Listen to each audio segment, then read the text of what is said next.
നമുക്കറിയാം, നമ്മുടെ ചെറുപ്പകാലത്ത് റേഡിയോയിൽ അക്ഷരശ്ലോക മത്സരങ്ങൾ നമ്മൾ കേൾക്കാറുണ്ട്.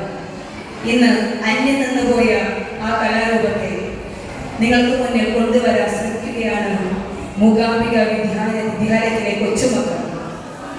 അക്ഷരം സ്പഷ്ടമായി ചൊല്ലുക എന്നത് അക്ഷരശ്ലോകത്തിന്റെ പ്രത്യേകതയും അതോടൊപ്പം തന്നെ ചൊല്ലുന്ന ശ്ലോകത്തിന്റെ മൂന്നാമത്തെ വരിയുടെ ആദ്യത്തെ അക്ഷരത്തിൽ അടുത്ത ആൾ ഒരു ശ്ലോകം ചൊല്ലുക എന്ന നിയമമാണ് അക്ഷരശ്ലോകത്തിനുള്ളത്. ഏകദേശമൊക്കെ ഇവിടെ ഞങ്ങളത് പ്രാവർത്തികമാക്കാൻ ശ്രമിച്ചിട്ടുണ്ട്. നിങ്ങളുടെ ഈ കൊച്ചുമക്കളുടെ അക്ഷരശ്ലോകത്തിലേക്ക് ഏവർക്കും സ്വാഗതം.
Okay, thank you my dear students. എല്ലാവരും കൊച്ചുകുട്ടികളാണ്.